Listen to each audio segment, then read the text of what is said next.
नमस्कार। आप सभी का पुनः स्वागत है रिजुनेट लाइफ थ्रू स्पिरिचुअलिटी, जीवन संजीवनी आध्यात्मिकता के आज के इस अंक में। साथियों, पिछले अंक में हमने समझा था कि मोटापा क्या है और इसको कैसे मेजर किया जा सकता है, हम जान सकते हैं। आज के इस अंक में हम आगे बढ़ रहे हैं और ये जानेंगे कि मोटापे के क्या दुष्परिणाम है, क्या कारण है। तो आइए चलते हैं डॉक्टर श्रीमन जी के पास और उनसे जानते हैं। सर नमस्कार। नमस्कार सर, कल के सफ़र से हम आगे बढ़ना चाहेंगे और ये जानना चाहेंगे कि वास्तव में मोटापे के कारण क्या हैं। जी, कारण तो बहुत वास्तव में सरल है और सहज है। एक शब्द में मैं कह सकता हूँ, आज मनुष्य के जीवन शैली में एक संपूर्ण परिवर्तन हम देख रहे हैं जी, जिसके कारण लोग मोटे होते जा रहे हैं। और उस जीवन शैली में सबसे पहली बात मैं आपको समझाऊंगा, थोड़े समय के अंदर ही there is a green revolution with hybrid varieties and better fertilizers so that they produced abundant foods। आज हम देख रहे हैं हमारे पास इतने सारे वैरायटी फ्रूट्स हैं, वेजिटेबल्स हैं, बिना सीजन के सब कुछ आपको प्राप्त है जी। तो इसलिए लोग प्रचुर मात्रा में जब चाहे जो चाहे खा रहे हैं। और साथ साथ आज घर घर में आप देख लीजिए, ऐसा घर नहीं होगा शायद जिसके घर में टेलीविज़न नहीं होगा। बिल्कुल। आप कहीं ट्रेन में सफ़र करते समय बहुत सारी झोपड़ियाँ आप देखेंगे, उनके घर में भी टीवी एंटीना देखेंगे आप। सही। तो ऐसा घर नहीं होगा जिसके घर में टेलीविज़न नहीं। और टेलीविज़न में भी 24 आवर्स चैनल्स, जब चाहो आप कोई भी चैनल खोल के देखो। सबके पास वीडियो गेम्स हैं, सेलफोन गेम्स हैं, तो लोग 24 घंटा टीवी देखते रहते हैं।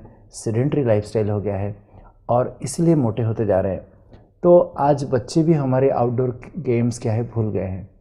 और साथ साथ माताओं को सबसे बहुत बड़ी सुविधा हो गई कि घर घर में जो डोमेस्टिक अप्लायंसेस है, आप देख लीजिए हर एक के किचन में मिक्सर ग्राइंडर से लेके कपड़े धोने के लिए इवन सुखाने तक कि ड्राइंग मशीन भी सबके घर में है जी। पहले ज़माने में हमारी माताएं सब कुछ मैनुअली करते थे, कपड़े भी धोते थे, सुखाते थे, इवन सिलपट्टा में लेके अपना सब मसाला से लेके आटे से लेके सब पीसते थे। परंतु आज सिर्फ एक बटन दबाने का काम रह गया। तो इसलिए हमारी माताएं सबसे ज़्यादा मोटे होते जा रहे हैं। तो सार रूप में मैं ये कह सकता हूँ कि जब हमारे एनर्जी इनटेक अर्थात जो भी हम फूड प्रोडक्ट हम खाते हैं, कोई भी चीज़ें, तो उसमें हमारे जो शरीर में ताकत मिलता है, एनर्जी हम कंजम्पशन करते हैं, वो हमारे आवश्यकता से ज़्यादा है। और हम जो मेहनत, शारीरिक फिजिकल एक्टिविटी हम करते हैं वो कम मात्रा में हम कर रहे हैं, तो वो एनर्जी एक्सपेंडिचर कम हो रहा है।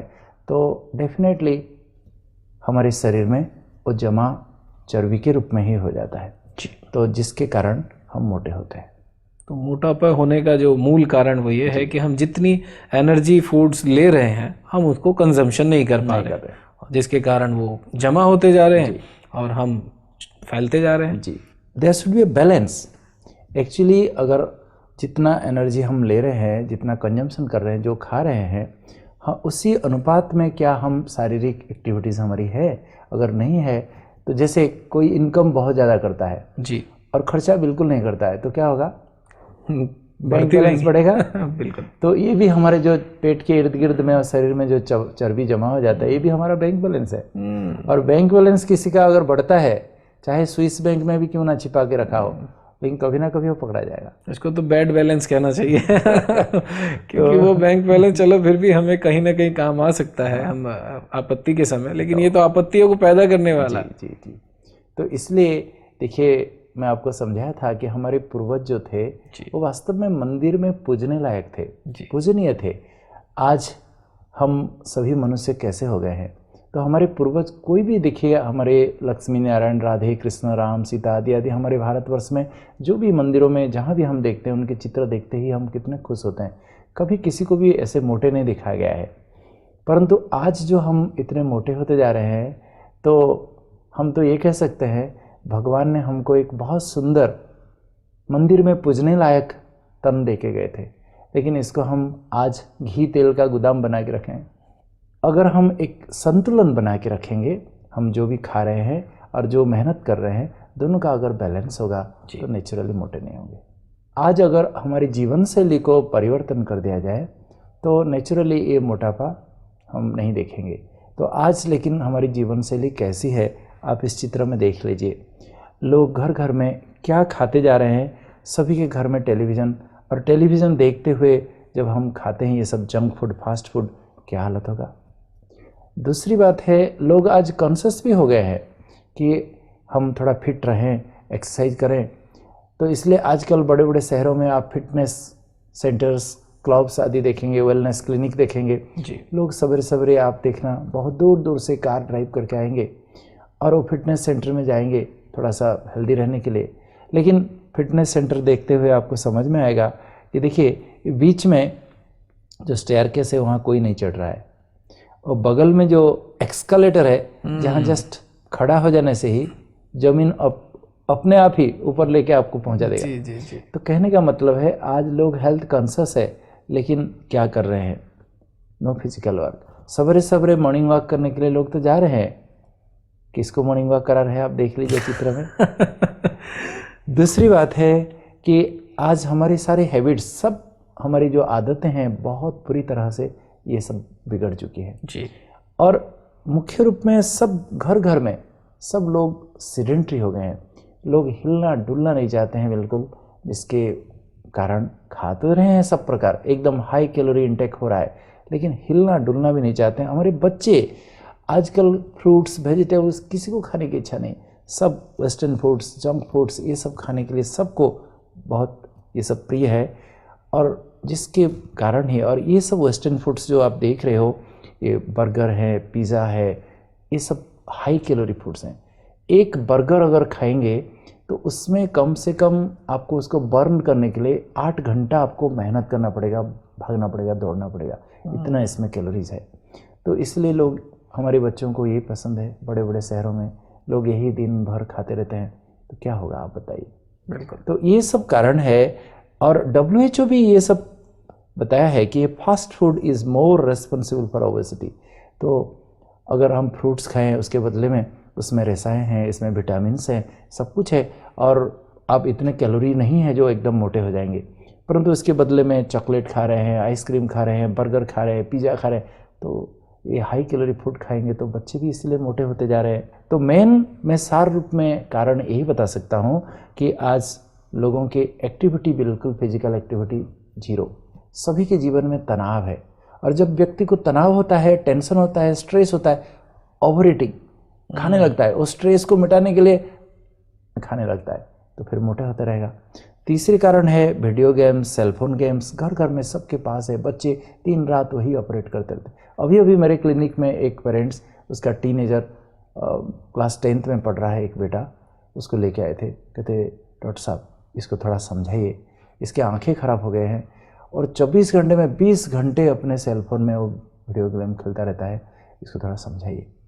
तो आजकल के बच्चे भी दिन रात ये सब वीडियो गेम, सेलफोन गेम्स में लगे रहते हैं, और fast food, junk food, hawkers food, ये तो गली गली में, कहाँ रिमोट कंट्रोल, कहीं भी आप जाइए देखिए एकदम रिमोट सेंटर्स, जहाँ गांव में जहाँ आप कभी सोचे भी नहीं होंगे, ऐसी जगह पे भी जाइए देखिए junk food, fast food, cold drink सब उपलब्ध है। और प्रोसेस्ड फूड, इंस्टेंट फूड, लोग मेहनत करना नहीं चाहते, सीधा जाके दुकान से खरीद लो, पैकेट फाड़ो, खाओ, खा जाइए। टीवी रिकमेंडेड फूड्स बहुत इंपॉर्टेंट है। आप बच्चे दिन रात टीवी देखते रहते हैं, आजकल बिजनेस है, लोग अपने सब प्रमोट करने के लिए कई प्रकार के एडवर्टाइजमेंट देके लोगों को आकर्षित करते हैं। तो ये सब देखे आए दिन नई नई चीज़ों का डिमांड बच्चों का रहता है, माँ बाप को मम्मी ये चाहिए, पापा ये चाहिए।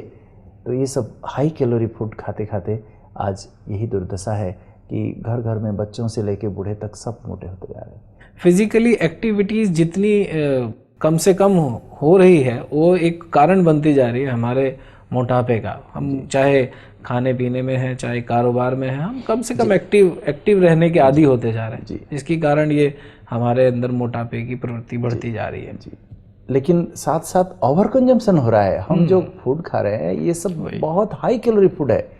अगर आदमी बहुत ज़्यादा से ज़्यादा रेसायुक्त जो हाई फाइबर डाइट और फ्रूट्स, वेजिटेबल्स ये सब ज़्यादा मात्रा में खाए तो वो कभी मोटा नहीं होगा। लेकिन आज ये सब तेल, घी, मक्खन, बटर और सबसे ज़्यादा बिल्कुल इसमें प्रिजर्वेटिव्स है, सॉल्ट ज़्यादा है, शुगर ज़्यादा है, ऐसी चीज़ों को हम खा रहे हैं, उसमें बिल्कुल रेसाएं, बिल्कुल फाइबर बहुत कम है, तो उसके दुष्प्रभाव हमारे शरीर में डायबिटीज़, हाइपरटेंशन, कैंसर आदि आदि ये सब पैदा हो रहे हैं। जी, तो दोस्तों इस परिचर्चा में हमने समझा कि मोटापे के कारण क्या क्या हैं। मुख्य रूप से कारण समझ में आता है कि हमारे लाइफस्टाइल में चेंज आ गया, हमारे जीवन जीने के ढंग में बदलाव आ गया, हमारे खाने पीने में परिवर्तन आ गया है, हम फास्ट फूड, जंक फूड की तरफ ज़्यादा आकर्षित होने लगे और हमारी फिजिकली एक्टिविटी, शारीरिक श्रम बहुत कम हो गया, जिसकी वजह से हम मोटे होते जा रहे हैं।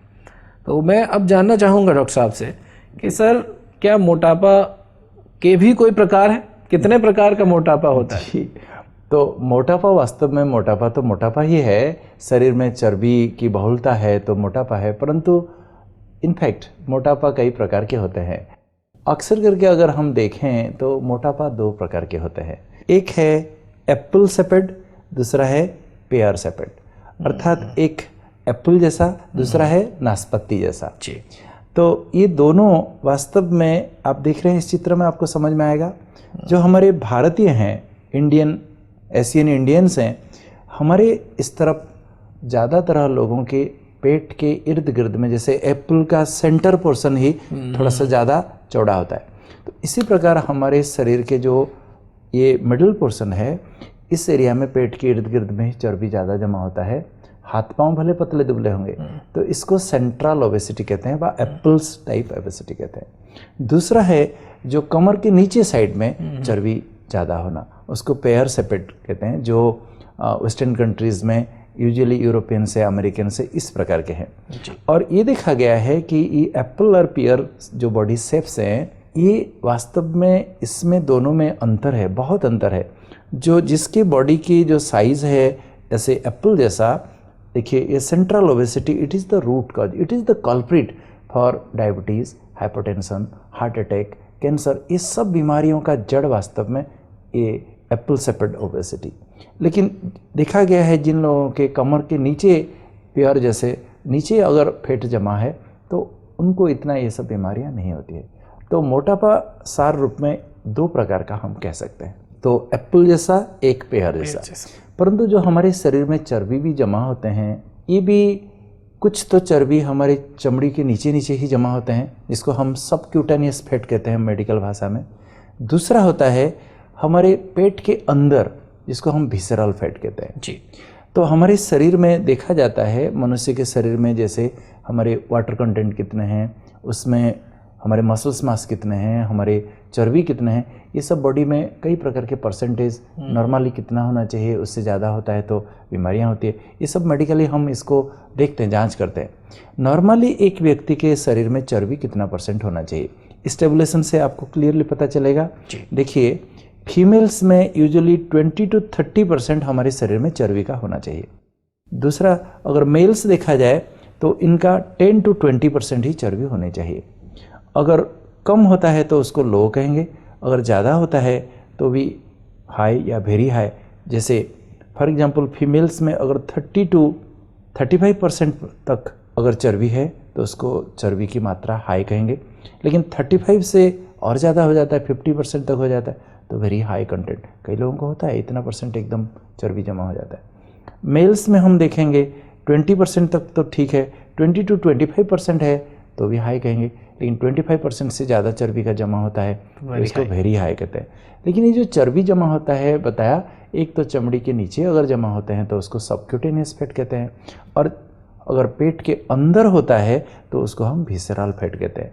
अब देखिए ये जस्ट चमड़ी के नीचे नीचे ये सबक्यूटेनियस फैट है, परंतु उसके बाद जो हमारे मसल्स टिश्यू है, एब्डोमिनल मसल्स है, उसके अंदर जो चर्बी होते हैं उसको ही विसरल फैट कहते हैं, और ये विसरल फैट ही वास्तव में कल्प्रिट है। इसलिए मोटापा में जो दुष्प्रभाव हो रहा है, दुष्परिणाम हो रहा है, इसके लिए हम कमर के साइज़ को मापने के लिए कहते हैं। और जिसकी कमर जितनी साइज जितना ज़्यादा है, अनेक प्रकार की बीमारियों का फिर वो आह्वान करता है मानो।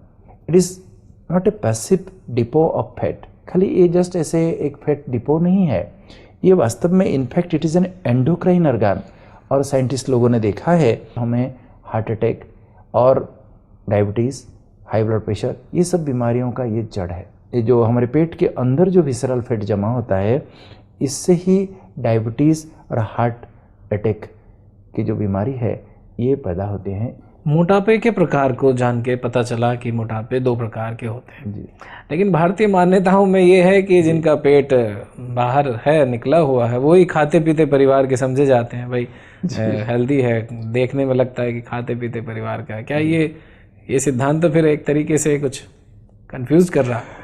जी, मैं आपको इस चित्र में बता सकता हूँ। देखिए, is it really a sign of prosperity?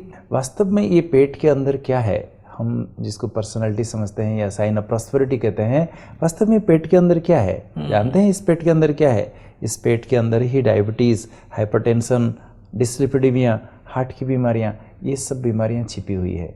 तो इसलिए ये वास्तव में एक खानदान घर के या पर्सनालिटी की ये निशानी नहीं है, ये तो बीमारी की निशानी है। इससे तो पता लगता है कि इंसान के अंदर इतनी बीमारियां तो हैं। जी जी, इसलिए हम बहुत एक हंसी की बात लोगों को सुनाते हैं। देखिए, पहले ज़माने में हमारे गांव-गांव में, छोटे शहरों में अक्सर करके लोग हाथी लेके आते थे जी, और हाथी घुमाने के लिए घर घर में डोर टू डोर जाके हाथी को लोग पूजा भी करते थे, कुछ खिलाते थे, देते थे। तो हाथी के गले में यूजुअली एक बेल बांध देते थे जी, घंटा। और वो, हाँ, उसके साउंड से लोगों को पता चलता था कि हमारे मुल्क में या हमारे गली में हाथी आ रहा है। इसलिए कहते हैं the bell sound is heard first, the elephant comes next. तो वो बेल साउंड से आपको पता चल जाएगा कि ये हाथी आ रहा है। इसी प्रकार हम हंसी में कहते हैं the belly comes first, the heart attack comes next. तो ये साइन है, एक सिंबल है हमारे समझ लेने का कि भाई आगे क्या होने वाला है। तो इसलिए ये समृद्धि की निशानी नहीं है, ये तो वास्तव में ये एक बहुत स्वास्थ्य की खतरे की घंटी है। ये तो गंभीर हो जाने की बात है। हाँ, तो इसलिए ये वास्तव में देखिए, इस चित्र में आप समझ पाएंगे कि ये पेट है कि मटका है। बिल्कुल मटका ही महसूस हो रहा है। तो इसलिए एक सुंदर हमारी हिंदी में कहावत है, जब पेट बन जाता है मटका, स्वास्थ्य को लगता है झटका। तो इसलिए हम जो एजुकेटेड लोग हैं उनको कहते हैं the longer the belt the shorter the life. आपका बेल्ट का साइज अगर लंबा है तो it is more than 40 centimetre, then आप खतरे में हैं, क्योंकि भाइयों के जो कमर के बेल्ट है साइज है 90 सेंटीमीटर से ऊपर नहीं होना चाहिए। जी, तो यहाँ हमने समझा कि मोटापा ही असल में हर बीमारी की जड़ है। अगर आपका पेट बाहर निकला हुआ है तो आप खाते पीते परिवार के नहीं, एक बड़े अच्छे बीमारियों का घर है। बहुत सारी बीमारियां आपके अंदर पल रही हैं। सर, एक बात सुनने को मिलती है जी, मोटापे के संबंध में ही, जी, मेटाबॉलिक सिंड्रोम कोई चीज़ है, वह क्या है? जी, ये बहुत एक एक्चुअली बहुत इम्पोर्टेंट एक बात है कि आज भारत में, विदेश में तो है ही, लेकिन भारत में भी बहुत लोगों को मेटाबॉलिक सिंड्रोम हो रहा है। ये एक्चुअली मोटापा के साथ इसका बहुत गहरा संबंध है। कोई व्यक्ति सिर्फ मोटापा नहीं, मोटापा के साथ साथ जो उसके दुष्प्रभाव बता रहा था, अगर साथ साथ पेट जैसे चर्बी उसके पेट के इर्द गिर्द में ज़्यादा है और सेंट्रल ओबेसिटी है, साथ साथ उसका ब्लड प्रेशर भी बढ़ा हुआ मिलता है और उसका ब्लड शुगर भी ज़्यादा दिखा रहा है और साथ साथ उसके कोलेस्ट्रॉल भी हाई है, उसके ट्राइग्लिसराइड ज़्यादा है, उसको एलडीएल ज़्यादा है और एचडीएल कम है। एलडीएल माना जो हमारे हार्ट को नुकसान पहुंचाने वाले जो कोलेस्ट्रॉल है, लो डेंसिटी लाइपोप्रोटीन उसको कहते हैं, और एचडीएल जो अच्छा कोलेस्ट्रॉल जो हमको हार्ट को ठीक रखता है, वो एचडीएल और अच्छा कोलेस्ट्रॉल कम हो जाता है। बुरे कोलेस्ट्रॉल अगर बढ़ जाते हैं, ट्राइग्लिसराइड बढ़ जाते हैं, तो उसको हम डिसलिपिडीमिया कहते हैं। तो कोई व्यक्ति अगर मोटा है, अर्थात उसका पेट ऐसा बढ़ा हुआ है, साथ साथ उसका ब्लड प्रेशर भी बढ़ा हुआ है, उसका शुगर भी अभी बढ़ने लगा है, साथ साथ उसके कोलेस्ट्रॉल की मात्रा भी गड़बड़ है, डिसलिपिडीमिया है, तो ये चारों बातें अगर किसी को है तो इसको मेटाबॉलिक सिंड्रोम कहते हैं। और मेडिकल भाषा में इसको हम सिंड्रोम एक्स भी कहते हैं। Central obesity, high blood pressure, glucose intolerance अर्थात हाई ब्लड शुगर, और डिसलिपिडीमिया अर्थात आपके कोलेस्ट्रॉल सब बिगड़ा हुआ है। जो अच्छा कोलेस्ट्रॉल है वो कम है और जो बुरे कोलेस्ट्रॉल हार्ट अटैक कराते हैं वो ज़्यादा है। इसी सिचुएशन में अगर आप पहुँचे हो, इसको मेटाबॉलिक सिंड्रोम और उसका दूसरा नाम सिंड्रोम एक्स भी कहा जाता है। इस चर्चा से ये बात तो बहुत ही क्लियर हुई है कि फिटनेस और फैटनेस बिल्कुल विरोधी बातें हैं जी। ये एक दूसरे से कहीं रिलेट नहीं करती। हमें इन पे पूरा ध्यान रखना जी, पड़ेगा। फिटनेस और fitness are in fact never close companion. जी। जो फिट होगा वो कभी फैट नहीं होगा, जो फैट होगा वो कभी फिट नहीं होगा। इनफैक्ट हमारे शरीर तो ऐसा लुमिनस होना चाहिए, अर्थात हमारे चेहरे, शकल, सूरत से, हमारे शरीर से एक रूहानी झलक फलक दिखाई देनी चाहिए, ना कि इट शुड बी वॉल्यूमिनस। क्योंकि हम जो खाते हैं आज उसी अनुपात में ही हमारे शरीर की वृद्धि होती है, मोटापा बढ़ता जाता है। तो we should be luminous, we should not be voluminous. और बहुत ही इम्पोर्टेंट बात है, अगर हम सचमुच दीर्घायु रहना चाहते हैं तो हमें खान पान कम करना चाहिए। आज दुनिया में लोग ज़्यादा खा के ही बीमार हो रहे हैं, मोटापा भी उसका एक मूल कारण है। जहाँ बड़े लोगों में डॉक्टर साहब मोटापे की बात देखने में आई, उनकी जीवन शैली का एक कारण है, वहाँ आजकल बच्चों के अंदर भी बहुत मोटापा देखने को मिल रहा है। उसके क्या कारण है, क्या वजह है? जी, वास्तव में childhood obesity is a serious threat for our society. देखा गया है कोई छोटा बच्चा अगर बचपन से अगर एडोलेसेंट एज में अगर मोटा हो गया, बड़ा होने के बाद वो फिर दुबला पतला और आइडियल बॉडी वेट मेंटेन करना वेरी डिफिकल्ट। वो फिर सारा जीवन मोटा रहता है। और आजकल हमारे बच्चे कैसे हो गए हैं देख लीजिएगा। और ये बच्चे दी मॉर्बिडिटी ऑफ ओबेसिटी, छोटे बच्चे भी देखो इतनी सारी बीमारियां हो रही है। इसलिए इंटरनेशनल डायबिटीज फेडरेशन का कहना है take care of your kids, protect your future. क्योंकि आप जो गलती करके आपको जो बीमारियां आ गई, लेकिन वही गलतियां आपके बच्चे अगर करते रहेंगे तो योर किड्स में डाई बिफोर यू। तो ये इंटरनेशनल डायबिटीज फेडरेशन का कहना है। देखिए हम बच्चों को क्या खिला रहे हैं, और बच्चे ही अगर एडोलेसेंट एज में अगर मोटे होते जा रहे हैं तो आगे क्या होगा। तो इसलिए ये जो childhood obesity it is a serious threat for the society. ये भी बात क्लियर हुई कि बच्चों के अंदर मोटापा के कारण क्या हो रहे हैं। अब एक बहुत ही ज्वलंत प्रश्न सामने है कि इस मोटापे के दुष्परिणाम क्या क्या हैं? देखिए, मोटापा से तो बहुत सारी बीमारियां पैदा होती है। और ये भी देखा गया है किसी व्यक्ति का अगर 10 किलो भी बॉडी वेट बढ़ जाता है, उसके हार्ट को 1000 लीटर से भी एक्स्ट्रा खून पंप करना पड़ता है एक दिन में, 24 घंटे के अंदर। तो हार्ट बेचारा का क्या हाल होगा सोच लीजिएगा। तो अगर कोई व्यक्ति मोटा हो जाता है, इसको स्ट्रोक की बीमारी होती है, उसका ब्लड प्रेशर बढ़ जाता है, उसको मानसिक डिप्रेशन हो जाता है, साथ साथ आंतड़ी में कैंसर हो सकता है, हार्ट अटैक हो सकता है, वो कोई भी काम इतना एफिशिएंटली नहीं कर पाता है, डायबिटीज़ हो जाता है, और उसके पित्त के थैली में पथरी हो जाती है। और बहुत एक इम्पोर्टेंट बात है कि कोई व्यक्ति अगर मोटा हो जाता है तो सारे शारीरिक वजन उसके घुटने पर आता है, तो घुटने घिस जाते हैं, जिसको हम फिर ऑस्टियोआर्थराइटिस कहते हैं। आप देखे होंगे दुनिया में बहुत सारे लोग हैं जो चल भी ठीक से नहीं पाते हैं। चलते समय देखना ऐसे ऐसे सारा शरीर ऐसा ऐसा हिलता रहेगा, घुटने नहीं हिलते, लेकिन घुटने ऐसे रहेंगे, लेकिन सारा शरीर ऐसा ऐसा चलता रहेगा। तो वो वास्तव में उनके घुटने जब घिस जाते हैं, सीवियर पेन होता है, जिसको ऑस्टियोआर्थराइटिस कहते हैं। फिर लोग जाके लाखों रुपया देके फिर अपने नी रिप्लेसमेंट सर्जरी कराते हैं। तो सार रूप में अगर हम देखेंगे, मोटापा से तो सारे एड़ी से लेके चोटी तक ऐसा शरीर का हिस्सा नहीं रह जाता जिस पर कोई दुष्प्रभाव नहीं होता है।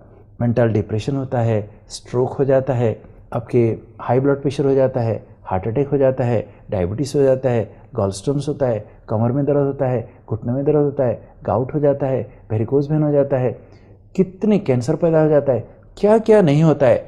अगर कोई व्यक्ति सचमुच अगर अपने बॉडी वेट अगर आइडियल मेंटेन करता है, अगर ओवरवेट है, 10 किलो भी वेट कम कर देता है, तो कितने सारी बीमारियों से वो मुक्त हो सकता है। जैसे हाइपरटेंशन से बच जाएगा, हार्ट डिजीज़ नहीं होगी, हाई कोलेस्ट्रॉल नहीं होगा, उसको एथेरोस्क्लेरोसिस नहीं होगी, ब्रेन में हमारे ब्लॉकेज हो जाते हैं जिसके कारण पैरालिसिस हो जाती है, वो भी नहीं होगा, और डायबिटीज़ नहीं होगी, कैंसर नहीं होगा, गॉलस्टोन्स नहीं होंगे, एसिड पेप्टिक डिजीज उसको एसिड रिफ्लक्स होता है वो भी नहीं होगा। कई लोग रात भर सोते नहीं है, तारे गिनते रहते हैं। मोटे लोगों को यूजुअली ये सब होता रहता है। तो इंसोम्निया और स्लीप एपनिया बहुत एक इम्पोर्टेंट बात है। आज जो मोटे होते हैं देखना, सोते समय उनके जीभ पीछे चला जाता है, फिर एकदम सांस रुक जाता है, सडन एकदम पूरा बिल्कुल एकदम घबरा के उठते हैं, जैसे कि सांस बंद हो गया, जैसे बहुत बुरी हालत हो जाती है। इसको स्लीप एपनिया कहते हैं। Kidney disease, liver disease osteoarthritis, कमर में दर्द, pregnancy related complications, surgical problems. कोई भी मोटा व्यक्ति जब ऑपरेशन के लिए जाता है, सर्जन को जितना डर लगता है, बेहोश करने वाला डॉक्टर को भी डर लगता है। अनेक प्रकार की और भी बीमारियां, जैसे जो मोटा व्यक्ति वो बैठे बैठे एकदम खर्राटा लगाएगा, बात करते करते सो जाएगा, कोई भी काम इतना बहुत एफिशिएंटली कर नहीं पाएगा। सबसे बहुत बड़ी बात है, बहुत आम बात है कि मोटा व्यक्ति को एक मानसिक इन्फीरियरिटी कॉम्प्लेक्स पैदा हो जाता है। कहीं भी जाता है लोग उसको देख के क्या सोचते होंगे, इस प्रकार का एक कॉम्प्लेक्स हो जाता है। तो सार रूप में देखिए, अगर कोई 10 किलो भी अपना बॉडी वेट करता है, बॉडी वेट कम कर देता है, तो इतनी सारी बीमारियों से वो मुक्त हो सकता है। So obesity is a serious health hazard, और ये एक सुनामी की तरह, एक ग्लोबल सुनामी की तरह हमारे देश में भी आ चुकी है। So far sight and fore sight can help to prevent fatness. So your weight indicates your health.